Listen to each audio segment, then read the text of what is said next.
Salam sejahtera kepada pensyarah dan rakan-rakan sekalian. Pada kali ini kami akan mengupas tema penting iaitu cara pemimpin Malaysia memupuk kerjasama dan inovasi dalam pasukan serta cabaran utama yang dihadapi. Seterusnya, dalam ekonomi global yang mencabar ini, kita sendiri dapat melihat keratan akbar ini. Betapa kritikalnya pemimpin kita untuk memupuk kolaborasi dan inovasi. Ini bukan sahaja menjamin kejayaan organisasi tetapi dalam pembangunan negara.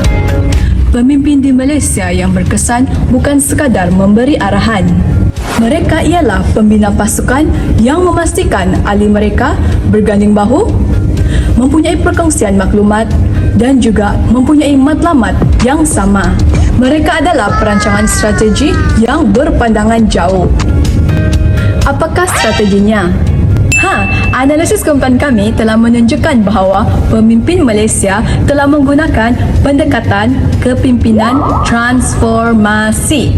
Pendekatan ini mampu membantu mereka untuk mengenal pasti setiap ahli dan juga memberikan inspirasi. Sehubungan dengan itu, strategi ini sangat penting untuk memastikan pasukan mereka betul-betul kolaboratif dan inovatif.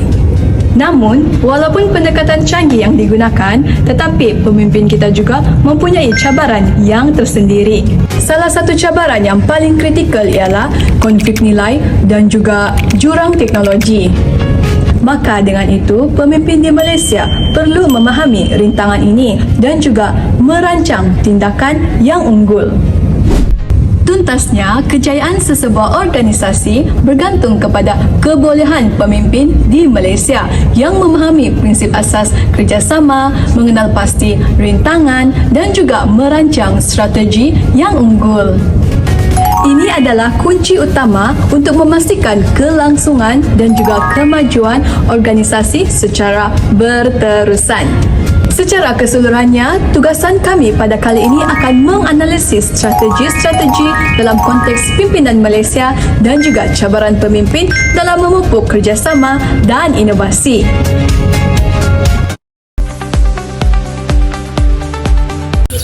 Antara kerjasama yang dibuat oleh Dr. Mahathir untuk jangka masa panjang adalah menjadi teladan untuk para pemimpin. Antara teladannya adalah cekap, amanah, tanggungjawab dan menepati masa. Kesannya, para pemimpin mampu bekerjasama dalam pelbagai urusan. Selain itu, Dr. Mahathir juga telah menekankan pentingnya komunikasi terbuka dalam kalangan para pemimpin, terutamanya dalam mesyuarat kabinet. Kesannya, para pemimpin bebas memberi pandangan. Dr. Mahathir juga telah menyatukan para pemimpin dalam satu visi dan misi yang sama. Antara visi dan misi mereka adalah dalam gagasan wawasan 2020. Hal ini menyebabkan para pemimpin bergabung untuk mencapai satu matlamat yang jelas, iaitu menjadikan Malaysia sebuah negara yang maju. Dr. Mahathir juga telah memperkenalkan satu kempen iaitu bersih, cekap dan amanah. Satu kempen ini telah menggabungkan sikap dalam diri para masyarakat dan juga para pemimpin. Ianya juga memberi kesan terhadap para pemimpin dan masyarakat untuk bekerjasama dalam memajukan sebuah negara. Akhir sekali, Dr. Mahathir telah memperkukuhkan pendidikan bagi memastikan setiap pelajar mempunyai kemahiran memimpin. Hal ini memberi kesan terhadap generasi sekarang untuk memimpin negara. Hari ini saya akan membentangkan mengenai penekanan Tun Dr. Mahathir Mohamad terhadap ketelusan dan amanah dalam kepimimpinannya. Pertama sekali, Tun Dr. Mahathir amat menekankan integriti dalam pentadbiran kerajaan. Beliau percaya bahawa kerajaan yang bersih dan beramanah merupakan asas kepada kerajaan utuh antara rakyat dan pemimpin. Atas dasar itu, beliau memperkenalkan dasar bersih, cekap dan amanah pada tahun 1982. Dasar ini bertujuan memperbaiki imej perkhidmatan awam dengan menekankan kejujuran, ketulusan, dan tanggung jawab. Apabila rakyat yakin dengan kerajaan, mereka akan lebih mudah bekerja sama dan menyokong dasar yang dilaksanakan. Selain itu, Tun Dr. Mahathir mengamalkan kepemimpinan melalui teladan. Beliau terkenal sebagai pemimpin yang berdisiplin, sentiasa menepati masa, menunaikan janji, dan mengutamakan kepentingan negara. Sikap serta keteladanan inilah yang menjadi contoh kepada menteri dan penjawat awam, sekaligus menimbulkan rasa hormat serta meningkatkan kepercayaan rakyat terhadap kerajaan. Seterusnya, beliau turut menggalakkan ketulusan dalam pelaksanaan dasar-dasar pembangunan, termasuk Wawasan 2020. Beliau memastikan matlamat dan hala tuju dasar dijelaskan dengan terang supaya rakyat memahami peranan masing-masing. Ketulusan ini penting bagi mengelakkan salah faham dan mengukuhkan kerjasama antara kerajaan, sektor swasta, dan masyarakat. Tun Dr. Mahathir juga menolak rasuah, kronisme, dan penyalahgunaan kuasa.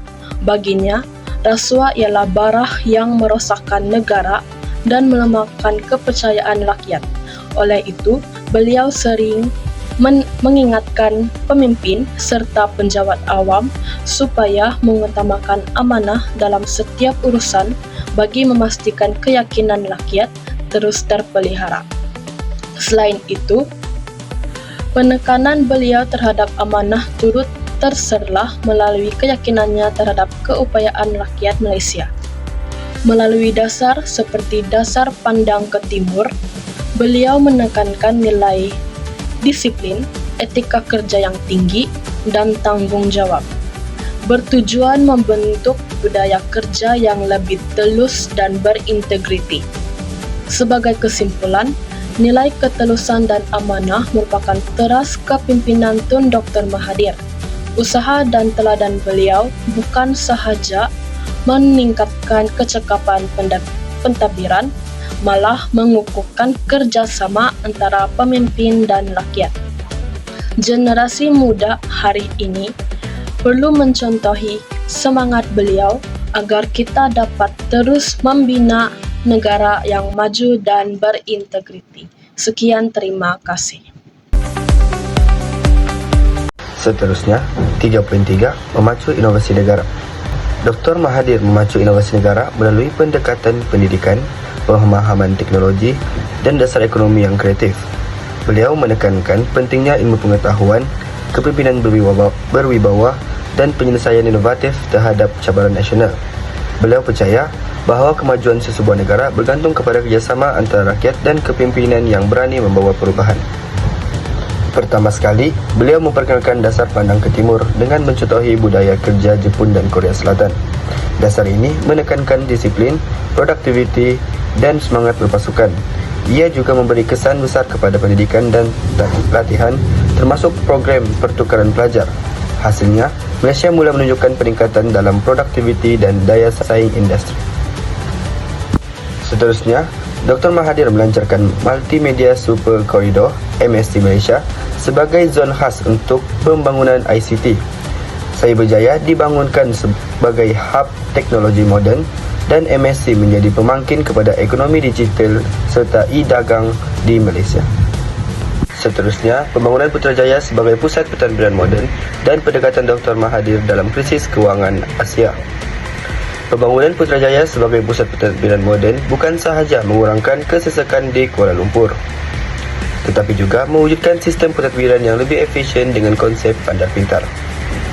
Putrajaya kini menjadi simbol kemajuan negara. Manakala, ketika krisis kewangan Asia 1997, Dr. Mahathir mengambil langkah berani dengan kawalan modal dan kadar pertukaran tetap ringgit. Pendekatan ini berbeza daripada negara lain dan berjaya menstabilkan ekonomi Malaysia dengan lebih cepat. Akhir sekali, beliau menekankan pendidikan sains dan teknologi. Institusi seperti UTM dan MRSM diperluas. Penggunaan komputer dan internet di sekolah digalakkan dan tenaga kerja berkemahiran tinggi dilahirkan untuk menghadapi era digital. Kesimpulannya, melalui dasar berani seperti Pandang ke Timur, MSc Malaysia, Pembangunan Putrajaya, langkah unik menangani krisis kewangan serta penekanan terhadap pendidikan STEM, Dr. Mahathir telah berjaya memacu inovasi negara dan menjadikan Malaysia lebih berdaya saing serta progresif. Cara memupuk kerjasama yang seterusnya adalah melalui perkongsian pintar. Perkongsian pintar merupakan sebuah pendekatan pembangunan yang telah diperkenalkan oleh mantan Perdana Menteri kita iaitu Tun Dr. Mahathir Mohamad. Beliau menegaskan bahawa pembangunan negara tidak boleh bergantung kepada kerajaan semata-mata. Pihak kerajaan bertanggungjawab untuk menyediakan dasar, infrastruktur dan juga persekitaran pelaburan yang kondusif. Manakala, sektor swasta pula memainkan peranan dalam pelaburan, pengurusan teknologi dan juga pelaksanaan projek. Hubungan ini perlu berasaskan kepercayaan, saling menghormati dan bertanggungjawab demi kepentingan negara.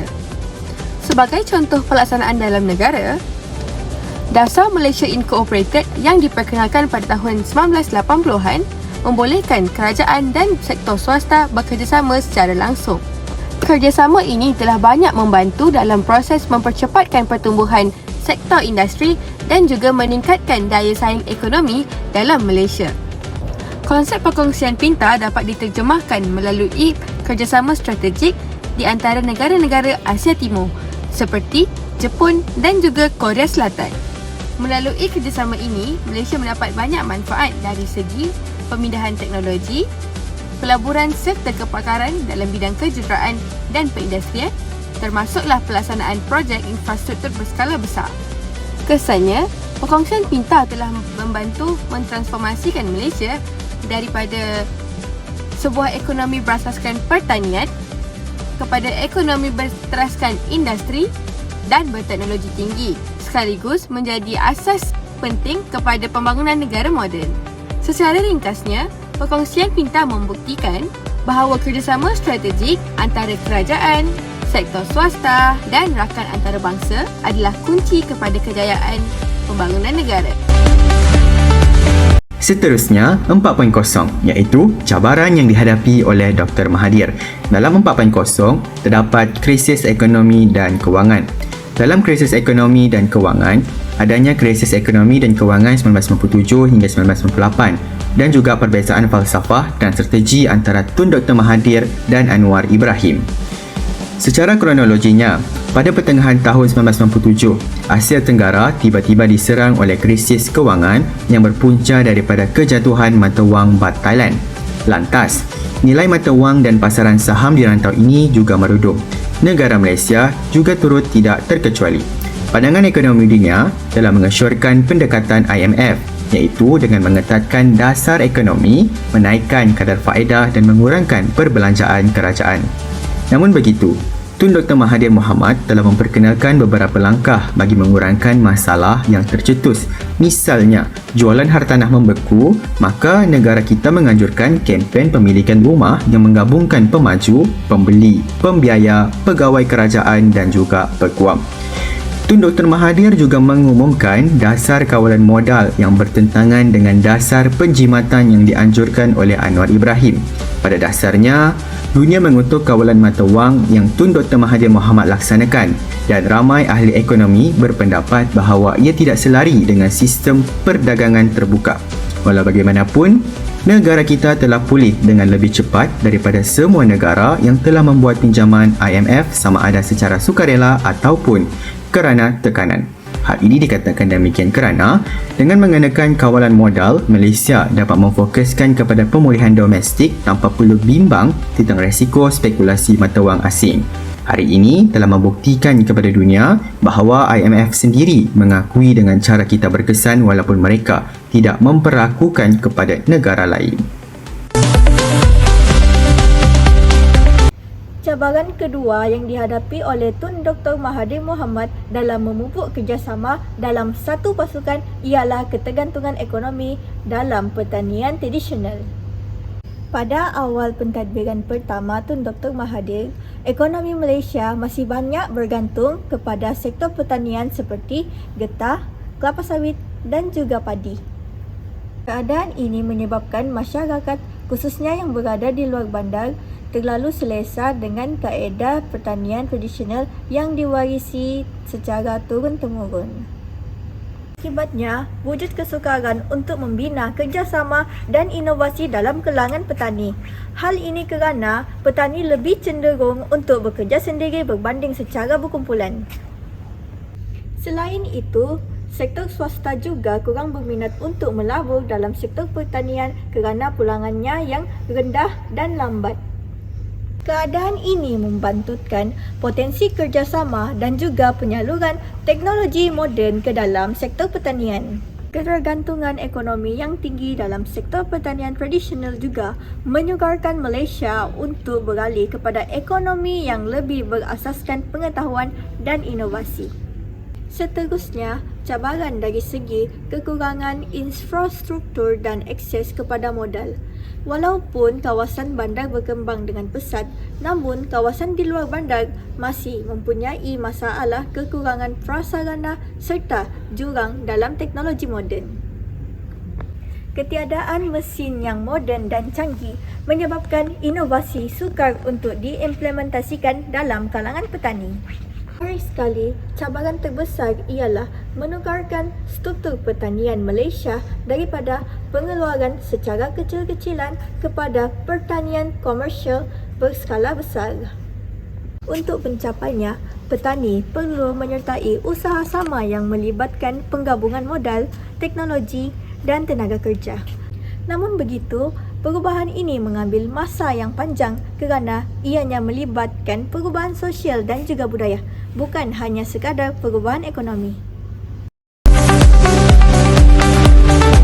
Seterusnya beralih kepada 4.3 pembangunan infrastruktur dan teknologi. Antara langkah yang dilakukan oleh Dr. Mahathir ialah dasar pandang ke timur. Dalam dasar pandang ke timur, kerjasama dan di antara Malaysia, Jepun dan Korea Selatan dapat dilihat melalui pembelajaran dan pemindahan teknologi dari Jepun dan Korea Selatan. Selaras dengan teori pemodenan, ia meniru dan menyesuaikan model negara maju, menanam nilai disiplin, rajin dan berdikari. Sebagai contoh, lebih 26,000 pelajar dan pegawai Malaysia telah dihantar ke Jepun. Cabaran utama dalam dasar pandang ke timur ialah pemindahan teknologi yang tidak menyeluruh. Industri tempatan masih bergantung kepada teknologi import dan keupayaan mencipta dan menambah nilai teknologi masih lemah. Seterusnya, multimedia super corridor ataupun MSC. MSC ini diperkenalkan oleh Tun Dr. Mahathir pada 1996 untuk menjadikan Malaysia sebuah hub ICT serantau. Ianya disokong oleh pembangunan Cyberjaya, Putrajaya dan KLIA.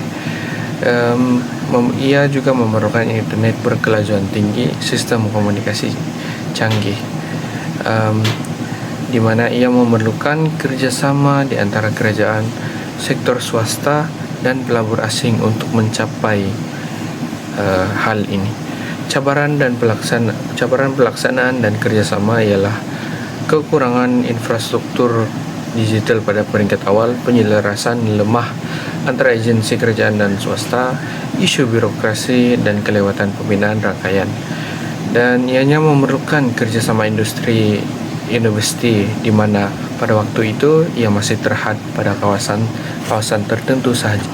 Cabaran yang seterusnya ialah jurang pembangunan digital. Kemajuan teknologi tertumpu di kawasan bandar sahaja, manakala kawasan luar bandar dan pedalaman agak ketinggalan. Kerjasama di antara kerajaan pusat dan kerajaan tempatan digalakkan lagi oleh Tun Dr. Mahathir, di mana perlunya dasar digital yang lebih menyeluruh. Seterusnya, sumber manusia dan budaya kerja. Kerajaan, sektor awam dan swasta diperlukan dalam perubahan budaya kerja, khususnya dalam kerjasama. Penyesuaian budaya kerja Jepun mengikut konteks tempatan masih sukar dan latihan berterusan untuk membina disiplin dan tanggung jawab sangat-sangat diperlukan. Cabaran utamanya ialah sukar menyesuaikan budaya kerja dalam birokrasi hierarki, dan perubahan dan sikap dan etika kerja masih mengambil masa yang agak lama. Secara kesimpulannya, kepemimpinan Tun Dr. Mahathir menunjukkan bahawa kerjasama strategik mampu memacu inovasi. Namun cabaran birokrasi, jurang digital dan budaya kerja perlu ditangani untuk keberkesanan jangka masa panjang. Okey, seterusnya kita beralih kepada cabaran yang dihadapi oleh Dr. Mahathir dalam pembangunan modal insan. Antara cabaran yang dihadapi oleh Dr. Mahathir dalam pembangunan modal insan adalah globalisasi dan budaya luar. Walaupun globalisasi membawa banyak manfaat kepada negara dan masyarakat, namun ianya juga turut menjadi cabaran kepada Dr. Mahathir dalam usahanya membangunkan modal insan di negara kita. Hal ini kerana globalisasi telah membawa pengaruh hedonisme dan individualistik ke dalam lingkungan kehidupan masyarakat kita. Hal ini telah menyebabkan nilai ketimuran dan etika kerja tinggi ditegaskan untuk dikekalkan bagi melawan bergeraknya arus globalisasi. Walau bagaimanapun, golongan belia menjadi cabaran besar negara dalam pembentukan jati diri dan nilai moral yang kukuh. Tambahan pula mereka golongan yang mudah dipengaruhi.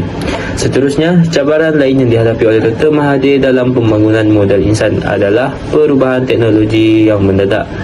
Dalam era revolusi industri 4.0, tenaga kerja Malaysia perlu dilengkapkan dengan kemahiran digital, sains, data dan inovasi.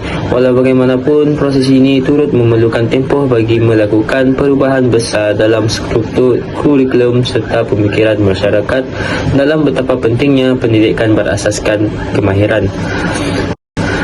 Selain itu, sistem pendidikan yang belum kukuh juga menjadi cabaran bagi Dr. Mahathir dalam usaha pembangunan modal insan. Melalui dasar pandang ke timur dan wawasan 2020, Dr. Mahathir sering menekankan keperluan untuk melahirkan tenaga kerja yang berkemahiran tinggi dalam menyokong industrialisasi negara. Namun, sistem pendidikan pada masa itu fokus pada pencapaian akademik berbanding pembangunan kemahiran dalam bidang teknikal dan vocational. Kesannya, ketidakseimbangan dalam pasaran telah wujud di mana banyak graduan tidak memenuhi keperluan industri. Akhir sekali, ketidakseimbangan yang wujud di antara kawasan bandar dan luar bandar juga menjadi salah satu cabaran yang dihadapi oleh Dr. Mahathir dalam pembangunan usaha modal insan. Jurang pendidikan, peluang pekerjaan dan kemalan asas menjadi luas akibat daripada pembangunan yang pesat di dalam bandar. Kesannya, hasrat beliau untuk memastikan semua rakyatnya mendapat peluang pendidikan yang sama terjejas. Oleh itu, beliau berusaha dalam memperkasakan sektor luar bandar agar masyarakat di kawasan tersebut tidak ketinggalan melalui dasar pembangunan nasional. Kesimpulannya, ketergantungan ekonomi dalam struktur pertanian tradisional di Malaysia telah menyukarkan usaha dalam memupuk kerjasama dan inovasi.